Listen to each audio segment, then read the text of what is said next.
کوئی عقیدت کیش کہتا ہے خواجہ کی چھٹی اور بڑے پیر کی 11 سنی نہ کرے گا تو بھلا کون کرے گا؟ سنی نہ کرے گا تو بھلا کون کرے گا؟ یقیناً ہمارے لیے مشترکہ خوشبختی ہے کہ ہم آپ اس وقت حضور غوث اعظم پیران پیر دستگیر رضی اللہ تعالیٰ عنہ کی یاد میں جمع ہیں اور حضور غوث اعظم کی آل کے سامنے جمع ہیں۔ غوث اعظم پیران پیر دستگیر روشن ضمیر سلطان الاولیاء شہباز لامکانی قندیل نورانی غوث السمدانی ہم سب کے حاجت رواں ہے، مشکل کشا ہے، دستگیر ہیں۔ امام اہل سنت اعلی حضرت الشاہ امام احمد رضا خان عاشق رسول عاشق غوث اعظم کے سامنے کسی نے ذکر کیا، حضور ایک بزرگ ہیں امام زروق رحمت اللہ تعالی علیہ، بڑے باکرامت بافیض بزرگ ہیں۔ امام زروق رحمت اللہ تعالی علیہ نے اعلان فرمایا ہے کہ پوری روئے زمین میں، مشرق میں، مغرب میں، شمال میں، جنوب میں، خشکی میں، تری میں، کہیں پر بھی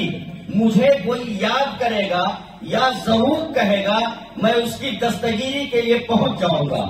میں اس کی مدد کے لیے پہنچ جاؤں گا۔ وہ اللہ کے ولی کا اعلان ہے، لیکن غوث اعظم کے عاشق امام اہل سنت اعلی حضرت الشاہ امام احمد رضا خان فاضل بریلوی رضی اللہ تعالیٰ عنہ ارشاد فرماتے ہیں، امام زروق نے فرمایا ہے دستگیری کروں گا، ٹھیک ہے، لیکن فقیر قادری کو جب کوئی ضرورت پیش آتی ہے، جب کوئی حاجت پیش آتی ہے، جب دستگیری کی کوئی ضرورت ہوتی ہے تو میں صرف یا غوث اعظم کہتا ہوں، یا عبد القادر جیلانی کہتا ہوں، یا شیخ عبد القادر جیلانی شاہ اللہ کہتا ہوں، اور کہتے ہی میری ضرورت پوری ہو جاتی ہے،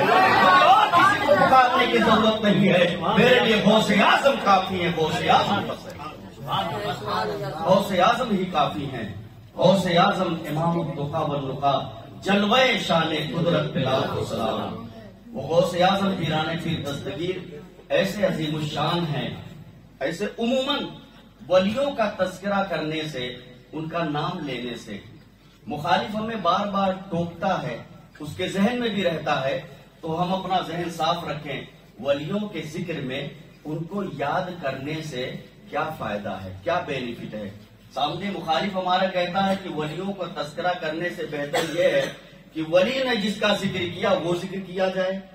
یہ کہہ کر کے ہم کو مغالطے میں ڈالنا چاہتے ہیں، ہم کو یہ بتانا چاہتے ہیں جیسے غوث اعظم ہے ویسے ہم ہیں، جیسے غریب نواز ہے ویسے ہم ہیں، جیسے شاہ میرا ہے ویسے ہم ہیں، جیسے مخدوم پاک ہیں ویسے ہم ہیں، حالانکہ ہمارے اور ان کے بیچ میں زمین و آسمان کا فرق ہے۔ وہ عرش اعظم ہے تو ہم تحت السرا ہیں، وہ غوث اعظم ہیں، ہم معمولی آدمی ہیں، وہ اللہ کے چنے ہوئے بندے ہیں، وہ اللہ کے ولی ہیں، وہ دستگیری فرمانے والے ہیں، وہ کرم فرمانے والے ہیں۔ ہم تو محتاج ہیں، ہم تو قلاش ہیں، ہم تو مخلوق الحال ہیں، ہم تو محتاج ہیں، ہم تو ضرورت مند ہیں، ہم تو حاجت مند ہیں۔ وہ حاجت رواں ہے، وہ مشکل کشا ہے، وہ دستگیر ہے، وہ پیر ہے، وہ مرشد ہے، وہ مربی ہے، وہ اللہ کی عطا سے غوث الاعظم اللہ کے ولیوں کے سردار بنا دیے گئے۔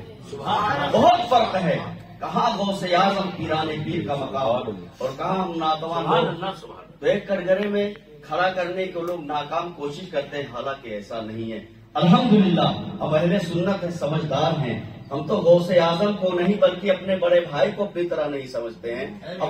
اپنے باپ کو نہیں اپنی طرح سمجھتے ہیں، اپنے استاد کو اپنی طرح نہیں سمجھتے ہیں، اپنے قرابت دار کو اپنی طرح نہیں سمجھتے ہیں۔ وہ تو اللہ کے ولی ہیں، وہ اللہ کے ولی کی شان کتنی بلند ہے۔ تو ولیوں کا تذکرہ کرنے سے کیا فائدہ ہے؟ میں کسی عام آدمی کی بات نہیں، محبوب الہی کی بارگاہ میں لے چلتا ہوں، اور محبوب الہی حضرت خواجہ نظام الدین اولیاء کی بارگاہ، نظام الدین اولیاء رضی اللہ تعالیٰ عنہ وارضاہ عنہ محبوب الہی ہے، مقام محبوبیت کے فائز ہیں۔ آپ محبوب الہی سے پوچھا گیا، حضور ولیوں کا تذکرہ کرنے سے، ولیوں کا تذکرہ سننے سے، ولیوں کا تذکرہ پڑھنے سے فائدہ کیا حاصل ہوتا ہے؟ ان کا نام لینے سے، ان کے نام کا وظیفہ بنانے سے،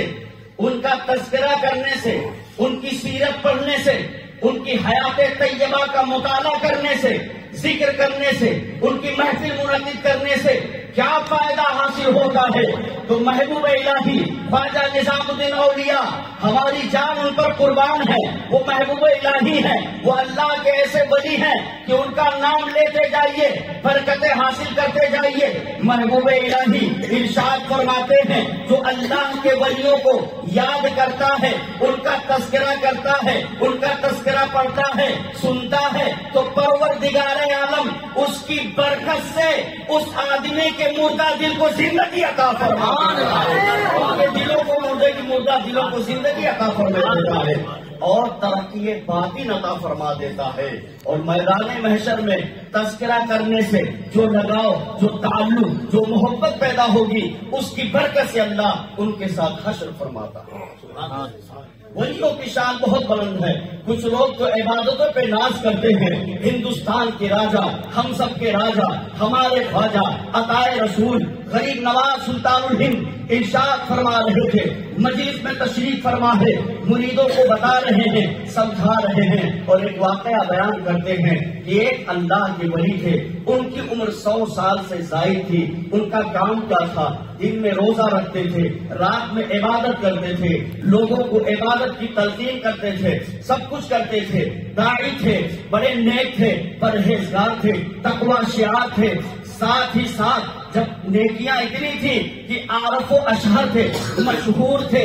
بے مثال تھے، لوگوں نے جب آپ کا انتقال ہوا تو بہت آنکھوں سے آنسو بہائے ان کی فراق میں، جدائیگی میں۔ ایک ولی نے خواب میں دیکھا، غریب نواز فرماتے ہیں خواب میں دیکھا تو پوچھا، اے اللہ کے ولی، اللہ نے تمہارے ساتھ کیا کیا؟ تمہارے ساتھ کیا معاملہ ہوا؟ انہوں نے فرمایا، اللہ نے کرم فرمایا، میری مغفرت ہو گئی۔ ولی کو خواب میں دیکھ کر کے خوش ہو جاتے ہیں، لیکن سامنے ولی ارشاد فرماتے ہیں، لیکن تم کیا یہ جاننا چاہتے ہو اللہ نے کس وجہ سے میری مغفرت فرما دی؟ اللہ نے کس سبب سے میری مغفرت فرما دی؟ میں رک کر کے بتانا چاہتا ہوں، عبادتوں پہ ناز کرنے والے، ریاضتوں پہ ناز کرنے والے، سنو سنو، غریب نواز کی تعلیمات پہ عمل کرو۔ دیکھو غریب نواز فرماتے ہیں 100 سال سے زیادہ زندگی، دن میں روزے رکھنا، رات میں عبادت کرنا، تلاوت کرنا، قیام کرنا، جلسہ کرنا، گر گرانا، رونا، اللہ کی بارگاہ میں التجا کرنا، توبہ کرنا، استغفار کرنا، رجوع کرنا، یہ تمام چیزیں کرنے کے بعد وہ اللہ کے ولی فرماتے ہیں میں دن میں لوگوں کو تلقین بھی کرتا نیکیوں کی، لیکن پروردگار عالم نے مجھے جس وجہ سے بخش دیا ہے میں بتانا چاہتا ہوں۔ سنو سنو، میں نے چند لمحات اپنے پیر و مرشد کی خدمت کی تھی محبت سے، اللہ کو وہ ایسی ادا، یہ ادا ایسی پسند آئی کہ اللہ تبارک و تعالیٰ نے مجھے فرمایا، اے میرے بندے، تیری عبادت ایک طرف، میں تجھے بخش رہا ہوں، تو نے اپنے پیر کی خدمت کی اس وجہ سے بخشا۔ بزرگان دین کی خدمت تھوڑی دیر کر دی، اللہ کو یہ ادا اتنی پسند آئی، اللہ نے معاف کر دیا۔ یہ بزرگوں کا معاملہ ہے۔ عبادت، ریاضت، تقوی، طہارت، پرہیزگاری تو اس لیے کی جاتی ہے تاکہ صاف ستھرے ہو کر کے اللہ کے ولیوں کی بارگاہ میں حاضر ہو کر کے کچھ فیض حاصل کیا جا سکے، کچھ لیاقت آ جائے، گویا کہ اپنا قلب، اپنے ظرف کو صاف کیا جاتا ہے، سیکل کیا جاتا ہے، تاکہ اس ظرف میں اللہ کا ولی کچھ نور ڈال دے، ورنہ گندا اور میلا کچیلا برتن ہو تو اس میں کوئی اچھا کھانا نہیں ڈالے گا، اچھا مشروب نہیں ڈالے گا، صرف اور صرف اپنے قلوب کو، اپنے دل کو، اپنے وجود کو عبادتوں کے ذریعے، تقوی کے ذریعے، مجاہدے کے ذریعے صاف اور سیکل کیا جاتا ہے، تاکہ اللہ کا محبوب، اللہ کا برگزیدہ بندہ ایک توجہ باطن ڈالے اور ہمیں باطن کی ترقی نصیب ہو جائے، ہمارا قلوب منور ہو جائے، اشراق نوری حاصل ہو جائے۔ یہ تمام مقاصد حسنہ ہے۔ بہرحال بزرگوں کے نام میں بڑی تاثیر ہے۔ حضور مخدوم سمنا کے حوالے سے اپنے زمانے کے محدث حضرت شیخ عبدالحق محدث دہلوی فرماتے ہیں کہ حضور سلطان مخدوم اشرف جہانگیر سمنانی رضی اللہ تعالیٰ عنہ کا نام ایسا پاورفل ہے کہ کائنات میں کسی جگہ پر آسیب اگر کسی کو لگ گیا ہے، جادو، جنات، شیطان یہ سب چیزیں اگر لگ گئی ہیں تو صرف اور صرف مخدوم اشرف جہانگیر سمنانی کا نام لے لو، وہ تکلیف بھاگتی ہوئی نظر آئے گی۔ اپنے زمانے کا محدث کہہ رہا ہے، میں بتانا چاہتا ہوں تمہارا نام دن بھر لو کچھ نہیں ہوتا ہے، لیکن اللہ کے ولی کا نام لو تو بڑی بڑی بلائیں دور ہو جاتی ہیں۔ حضور غوث الاعظم دستگیر رضی اللہ تعالیٰ عنہ کے کہ محفل میں موراب بیٹھے ہیں تو اتنا درس لے کر کے اٹھے کہ چلتے پھرتے اٹھتے بیٹھتے اللہ کے ولیوں کو یاد کرتے رہیں تو انشاءاللہ تعالی اللہ کے ولی دستگیری فرماتے ہیں۔ یہی تعلیمات اعلیٰ حضرت بھی ہے کہ امام اہل سنت اعلیٰ حضرت کی بارگاہ میں کچھ اشعار میں التجا کرتے ہیں، اے غوث اعظم، اے پیران پیر دستگیر، اے روشن زمین، کہا تم نے کہ جو مانگو ملے گا، کہا تم نے کہ جو